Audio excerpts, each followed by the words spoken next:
It's a season on the brink, but on the brink of what? Welcome into a special wild card series edition of Stone Cold Tros. I'm Brandon Strange with Charlie Palillo, Josh Jordan. Follow them on X at Palillo and at Josh Jordan 975 and read their work on sportsmap.com.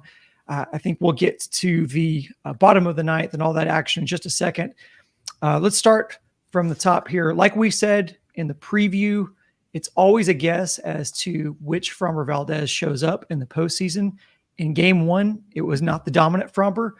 No clean innings. He goes 4 1/3, 7 hits, 4 hits, 2 walks, 3 strikeouts, and 3 earned runs. The damage being done in the second inning. I give him credit, I guess, or not, I guess. I give him credit for on a day in which he didn't have his best stuff. Definitely battled against a very opportunistic Detroit team. Guys, Astros fall 3-1 in the opener. What did you see out of Framber Valdez on Tuesday? Well, look, Framber's an excellent pitcher who had an excellent season, but when he's bad, it's usually within one inning where it goes to pieces. And that was the story of the game. Tarek Skubal should be the unanimous American League Cy Young Award winner, and he pitched like it. Framber did not deliver a quality start. That's now 4 consecutive postseason starts where Framber has stunk. In 2022, he was outstanding. In 2021, he was horrible in all but one start, the brilliant outing at Fenway. So Framber's postseason resume is not good, and recency bias, it's miserable. In that second inning, Framber's command was not there. He didn't get to 2 strike counts where he could go to his put-away curveball. Jake Rogers is a 199 hitter. It doesn't mean the Tigers win the Verlander trade, but, well, today they did. Verlander's not on the roster. He won't be helping the Astros in this series. Jake Rogers, the last man standing for the Tigers from the trade, a 199 hitter, gets the green light on a 3-0, and Framber didn't make a good pitch, but it wasn't just a lousy room service. Here it is, automatic 3-0. I know you're taking a pitch, but Rogers drilled it up the middle. Then the number 9 hitter, Trey Sweeney, lines a ball up the middle. And, Framber didn't get to those 2 strike counts where the curveball can just be lethal for him. It's the only inning in which he gave up runs. But, half of Major League games, one team scores more runs in one inning than the other team does in the entire game. And that was the storyline. Framber was not good enough. Skubal was exceptional. Yeah, Framber got behind in the count, left some fastballs up. I thought mechanically, even watching him warm up, like he wasn't as overstated with his mechanics. They seemed a little kind of like throwaway. It didn't seem like it's, I don't know, it just didn't look right to me from the beginning. And you saw a lot of balls being left up. So that makes a lot of sense there. Could have had a big double play there in the second inning, and that they just weren't able to get out of the inning. Ended up being an infield choice, fielder's choice. And it was just hard to watch. And to Charlie's point, I tweeted it out. You usually know what Framber you're going to get pretty early in the game, and we got our answer there. So it was disappointing because he wasn't very good last year, and maybe it's just a small thing I'm complaining about, but watching him complain to the umpires about pitches that were clearly out of the K zone on the television screen, and sometimes, Framber feels himself a little bit, and today it felt like one of those days. So hopefully this isn't all we're seeing of Framber in the playoffs. Hopefully he bounces back and the Astros move on, but it wasn't great. It was more of last year, and as good as a season he had, I think we're all worried about that. Everybody's just like, which Framber are you going to get? So it wasn't terrible. It also didn't help that, after the first inning, the Astros go in there and look at 5 pitches and Framber's back on the mound again. The Altuve swinging at the first pitch thing, I'm getting so tired of this because it's just not really effective anymore. So disappointing outing for Framber. It wasn't terrible. 3 runs. You had a chance to win the game. They had a chance in the 9th, but they just weren't able to come through with the big hit there in the end. Yeah, 3 runs in 4 1/3. He would not have been hooked that early, likely, in the regular season game, but over-managing happens in the postseason. Some of it understandable both ways in this game when we get to the 9th inning. Some of it not so understandable, and the cookie crumbles how it crumbles. But Framber got the double play to get out of the first inning. Then he gets the leadoff guy to start the second inning. And a base hit and a walk, but then the fielder's choice you mentioned, speed always plays. And Parker Meadows beating out a ball that for some others, maybe that is a 4.63. But then Framber behind in the count. I was very surprised. I understand the 9-hitter is on deck, but Jake Rogers is a lousy offensive player, and that he had the 3-0 green light and proceeds to give the Tigers the lead. And then it doesn't stop there. The Sweeney hit, and that Matt Vierling in there against the left-hander at the top of the lineup, he comes up with the hit. But overall, if you score only 1 run in a 9-inning game, you're going to win very little of the time. And that's the story. Skubal pitched to his form chart. In his form chart, he's the best starting pitcher in Major League Baseball. Yeah, Skubal did great. I think the tweet from Chandler Rome was Skubal shoved, Fromber didn't. Fromber with just not his best stuff today. Before we go on, just want to say we invite you to please click like on the video, subscribe to the channel if you haven't already. Click the bell for notifications so you know as soon as new content drops, such as when we're live after every Wild Card Series game. So we will be back tomorrow at least. So check us out then. I guess we should talk about the 9th. I want to talk, before we get to that though, I do want to talk about the bottom of the 4th, because this was a time in which, for as good as Skubal was, this was when the Astros kind of had their opportunity here. Yordan singles. Bregman has a really good, tough 9-pitch battle and walks. And then you have a 9-pitch walk to Diaz, as I have it on my notes here. But then Skubal gets Pena and Caratini. So 2 on, 1 out, and Skubal's able to take down Pena and Caratini. What did you see in that 4th? And it's kind of a tone setter, but also kind of a microcosm of Skubal's day. Well, Skubal delivered when in a modest jam. Right? The Astros didn't get a runner to third base, much less score a runner, until the 9th inning. Yep. So first and second, 1 out. But if you're a good pitcher, Jeremy Pena's an escape hatch. He's not a good hitter, right? He's mediocre. He chases. That Skubal struck him out twice on sliders down and in, right, going against the tendency. You all know Pena, he'll flail away at the slider down and away. Well, Skubal came in down and in with the hard slider and struck him out twice. Pena's third at bat was lousy, just taking a fastball right down the pipe. And I think that factored into what was dubious strategy from Joe Espada, having Pena sacrificed in the 9th inning, but I'll hold off on that further. But Pena fails to do anything, and then Caratini just got beat, right? Skubal's a much better pitcher than any Astro is a hitter, possible exception of Yordan. Maybe if you want to argue for Kyle Tucker in there. So the better man won. The better player won in both those matchups. Skubal whiffing Pena, and then Caratini to get out of that 4th inning mini jam of first and second, 1 out. Yeah, they couldn't get that big hit. It was interesting too how they switched Yordan and Tucker in the lineup. Did that make that big a difference in this game? Tucker, popped out to left in the bottom of the 3rd, only saw a couple pitches. If that would have been Yordan in that spot, would that maybe, I think Dubon was on, maybe that would have driven in a run in the 3rd.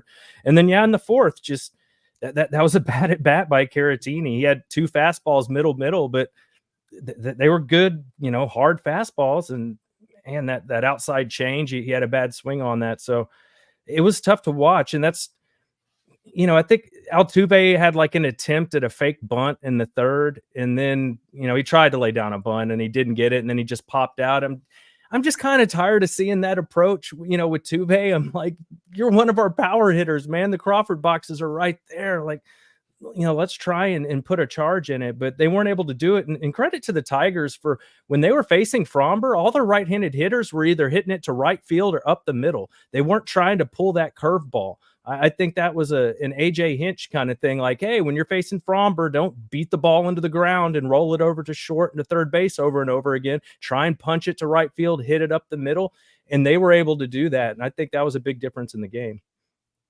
Yeah, even the double that Fromber gave up in the 5th, it was off the end of the bat. They were looking to go the other way. They were looking for the stuff up, and Fromber also just not able to really locate his breaking stuff. And they forced him to throw strikes.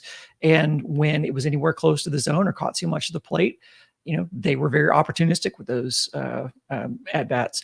Let's go to the 9th then, because was when the only earned run for the Astros score. Yordan doubles, Bregman singles. Again, we'll get to Bregman a little bit later, but thought he was pretty dialed in this game. Diaz with the RBI single, big hit for him. What did you guys see out of the ninth following that? Because now it gets to the Pena sack bunt. Charlie, take it away. Yeah, Jordan laces the double, and then you run for him because he's clearly a gimp at this point. One might argue, though, it's 3-0. He's not the tying run. So if there's a base hit, you're going to hold him up at third. If you wind up tying the game and in the 10th or 11th inning, Zach DeCenzo is up because you removed Jordan. So you could question that. I do think Espada, it must have come to him late, or someone might have suggested flipping Tucker and Alvarez made sense. If, say, with 1 out, someone doubles and is in scoring position, or in 2 out gets in scoring, Tucker is much more able to score on a Jordan single or double than if Tucker comes up and Jordan is on first base and Alvarez doubles to the gap in left center, or a Tucker doubles. Would Jordan be able to score from first on a double? So I thought that was actually the right lineup move there. But specifically to the 9th inning, the sacrifice was bad strategy. If you're down by 1 run, okay, get the tying run to third with 1 out, where if the next guy doesn't strike out, you can theoretically tie the score on an out. But when you're down by 2 runs, to give up an out is just not the right play there. But I think it spoke to Pena was so brutal in his first 3 at-bats that there was the fear that he'd just strike out and not do anything to contribute to the cause in that situation.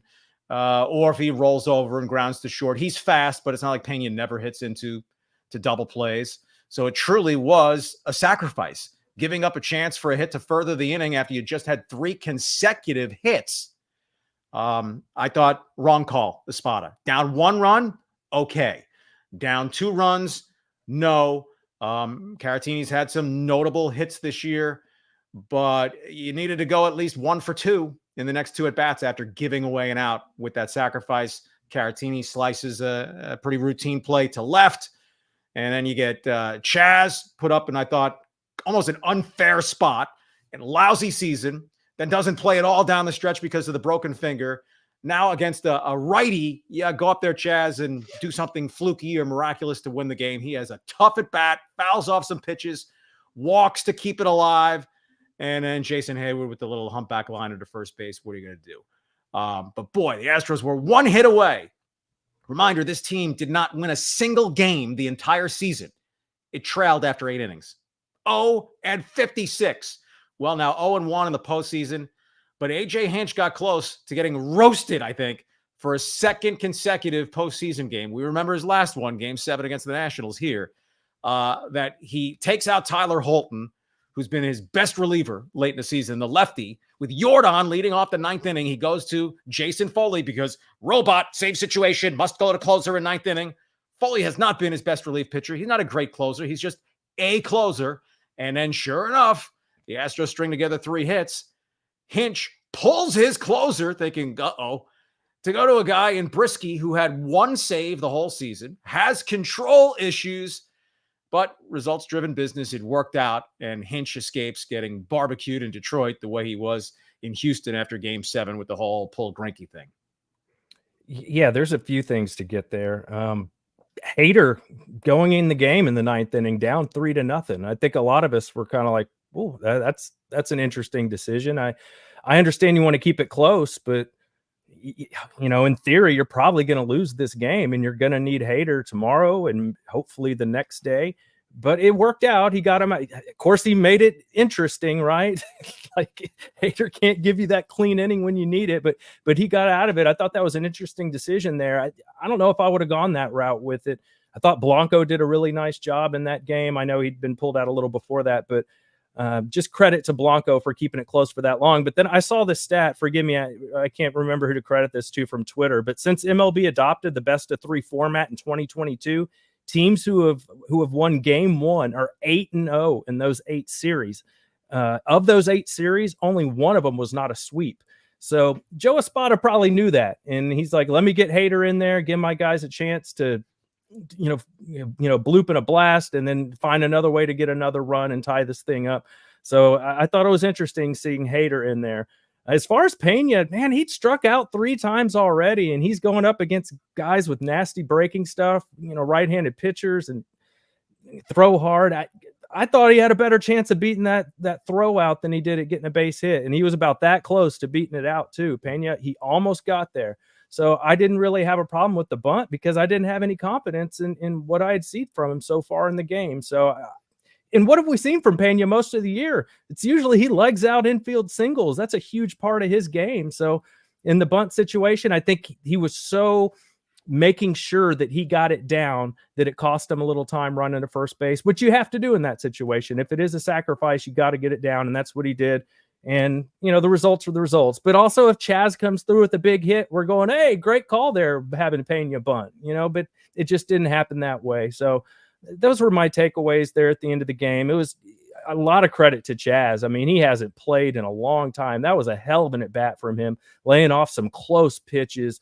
And then Hayward, I mean, he hit the ball hard. He just hit it right at him. So, that's, and Bregman almost hit 2 home runs today. He had one off the wall that missed by about a foot. And then he had one he pulled just a little bit foul that maybe it wouldn't have gone over, but it was close. So they had some opportunities, and with the umpires, that's not all the check swings and not check swings. The ball down third base that Caratini hit that they called foul that was very close. Game of inches today, and the ball wasn't bouncing the Astros way, unfortunately. Tigers were the better team in this game on the back of Tarek Skubal. Right, the Astros' best hope against him was when he took that line drive off his non-pitching hand, but was able to continue. And the Astros, as I mentioned earlier, never got a guy at third base against him, much less scoring. The good news is Skubal's out of the way. It's just 2 years of data, so that the game 1 winners 8-0 in the series. Small sample size stuff, that's not going to hold up. I mean, maybe it does for another year this year, and if so, then the Astros season ends in 1 or 2 more games. But especially a team at home, down 1-0, it's not remotely insurmountable. The Astros this season on 21 separate occasions had a winning streak of at least 2 games. The Tigers lost back-to-back games plenty of times. The drop-off from Skubal to Reese Olson or whatever combination of pitchers that A.J. Hinch cobbles together is substantial, going from the best pitcher in baseball to ostensibly bullpen games in both games 2 and 3. The Tigers are the favorite to win the series, of course, at this point, right? They have 2 chances to win 1 game. The Astros have to win the next 2, but it's not like they're even 20-1 underdogs or 10-1 underdogs to do that. The Astros probably still have somewhere 35-40% chance of winning the series. Of course, if they don't win game 2, the chances go to 0. Hunter Brown, you expect to pitch well. He could go out and get his doors blown off. It's 1 start. But you also expect Hunter Brown to at least get you into the middle innings. Right? Blanco is not an option tomorrow. Pretty much everyone else is. You shouldn't have to consult with the pitcher, especially when you're paying him $95 million. But I imagine they ran it by Josh Hader. You good to go 3 games in a row if the situation merits it? And so Hader, was a sub-15 pitch, a 9th inning. So he's certainly available in game 2. And if it goes the distance, it's not like it's asking him to carry the whole globe on his shoulders to pitch 3 days in a row, 1 inning. All right. Part of why you baby guys in the regular season in terms of back-to-back days, never 3 days in a row, is so they can handle a little more. And this is the only series we would play 3 days in a row. And after it, you get an off day if you advance. And then after game 1 in the second round, you get an off day. And after game 2 in the second round, you get another off day. So if they need Hader in games 1, 2, and 3, right, you hope the effectiveness would be there if he has to go 3 days in a row. But yes, I agree with the point, Josh, that Espada is trying to send a message. We're still alive, fellas. We're still alive. And they gave it a good run in the 9th inning, but there are no moral victories in the postseason. There are not. Just real quick note, too, if you're a Texans fan watching this, while we have a few people on watching, the 3 of us will be dropping a Bills-Texans preview Thursday on our other YouTube channel, Sports Map Texans. You can find that over there. We invite you to subscribe, and then you can also find that on your favorite podcast app. Just search Texans on Tap. Also, another postseason loss for Houston at home of note. Skubal did shove, but they only have 1 of him.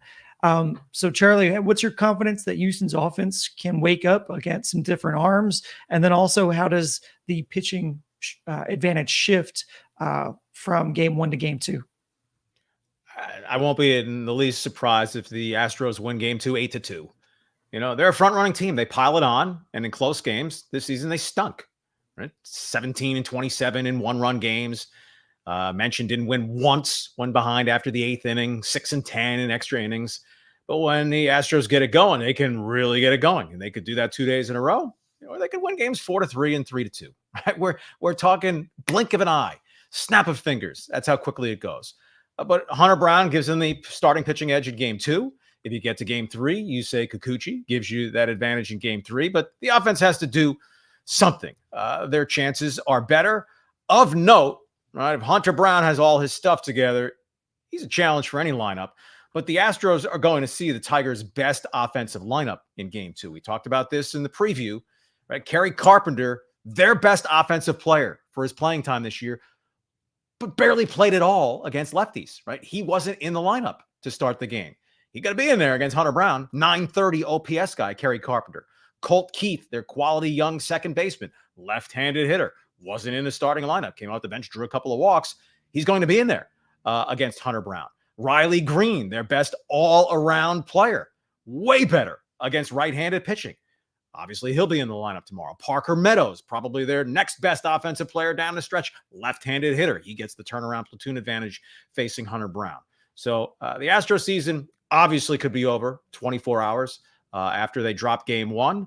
But the odds would favor them forcing the winner takes all on Thursday. Yeah, I mean, they just got to get something going early. I know Scooble's not pitching tomorrow, but he was throwing strikes through the first 2 innings. He threw 1 ball, so it's like the guy's filling up the strike zone. And maybe that should be my biggest takeaway. I felt like the Astros were sitting on breaking stuff. They watched so many fastballs go past him. I remember Altuve taking a strike 3 fastball in the corner and kind of like looking at the umpire like, are you sure? Well, on TV, it looked like it clipped the strike zone. So I'd like to see the Astros be a little more aggressive on fastballs. And, especially when they're throwing that many strikes and a lot of them are fastballs, this is a team that should be able to do something with that. So, it's one game. Maybe they come out tomorrow and they start lighting it up. We've seen this team do that a million times, but the pressure's on. Hunter Brown's never had to start a game of this magnitude. We've seen him pitch in the postseason and, in relief appearances before, but he's the starting pitcher against his hometown team with the playoffs and the season on the line. So they're going to count on Hunter. And it would be nice if the Astros could take a little pressure off these guys and get some runs early when you're going all the way to the end of the game and you haven't scored.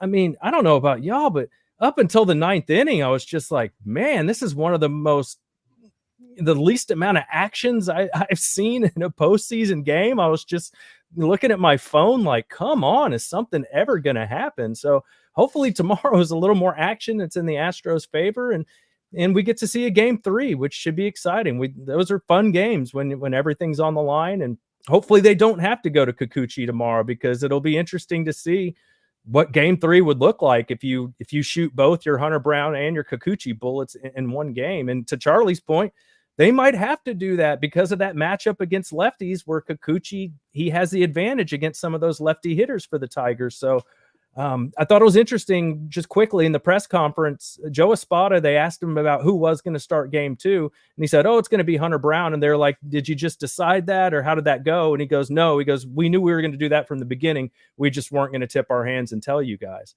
So I thought that was interesting that it was always going to be Hunter Brown in game 2. So at least mentally, Hunter, he's known that he's going to get the ball on Wednesday. Yeah. And just to follow, Scooble is sensational.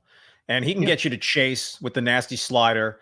The change-up away to right-handed pitchers is pretty lethal. But he can also beat you in the strike zone, like great power pitchers, right? Justin Verlander for years. We want to go back to guys like Roger Clemens and Nolan Ryan. That there are times, here it is, big fella. Here comes the heat. What can you do with it?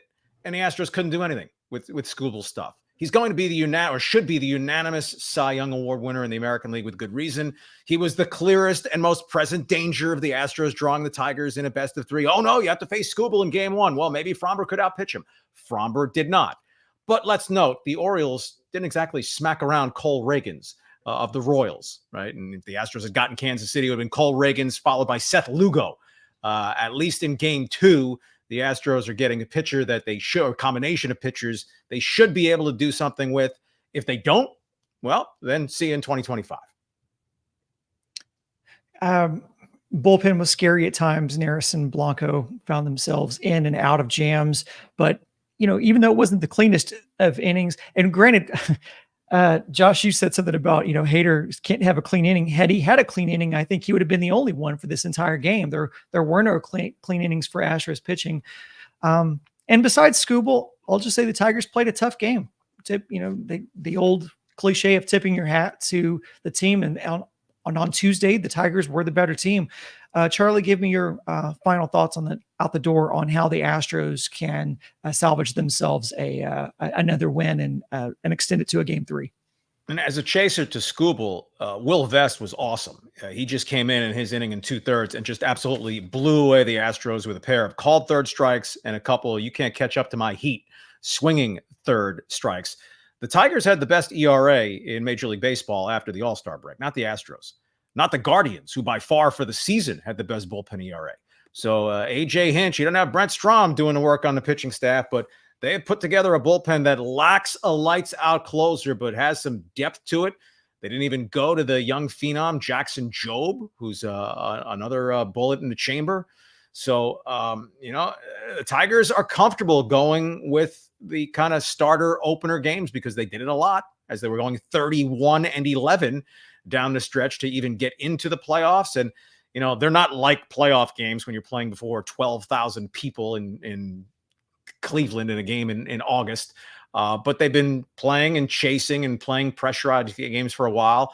And now being up 1, right? The pressure is not, there'll be someone in the media somewhere. Well, the pressure's on Detroit because they know if the Astros win game 2, no, the pressure's on the Astros because if they don't win game 2, it's the lights out, season over. And for the Tigers, when you're in it, you shouldn't feel this way. But I'm sure A.J. Hinch pitches it to them. Yeah, we have a chance to do amazing stuff. At the same time, we're playing with house money.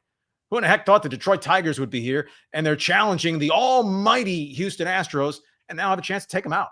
So Hunter Brown ideally stands and delivers against his hometown team, as he did back in June when he outpitched Skubal.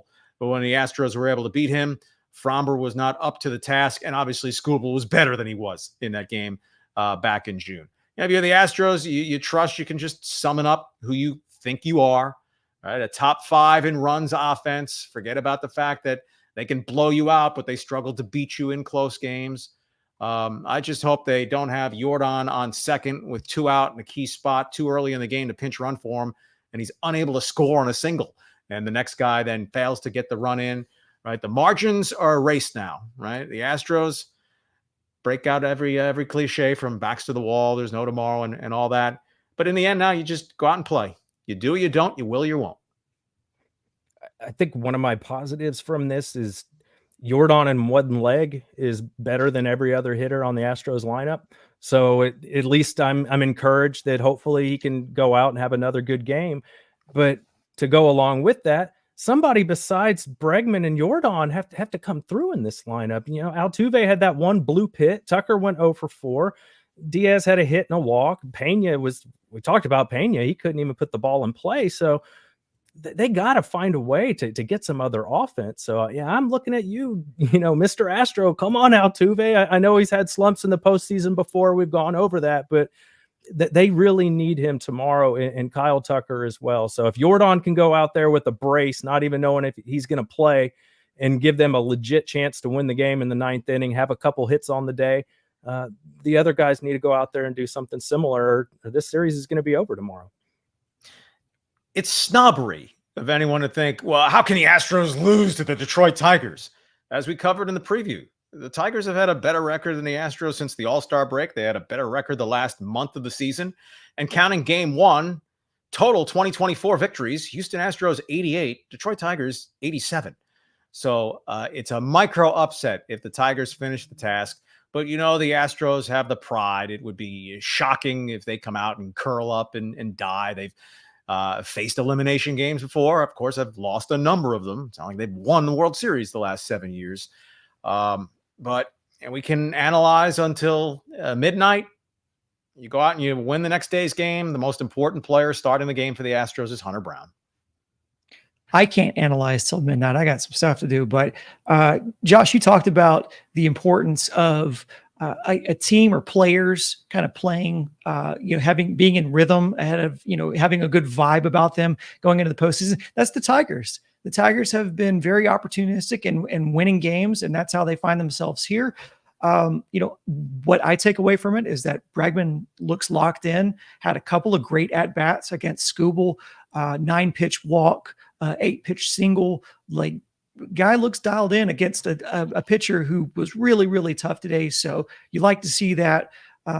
We'll end it there. I think that's going to be it for this episode of Stone Cold Stros. I just want to say big shout out to everybody who came and watched with us and commented live. We really do appreciate all the support. We will be back here Wednesday afternoon following game 2 to once again break down all the action. We hope to see you then. Keep hope alive. And until then, go Stros.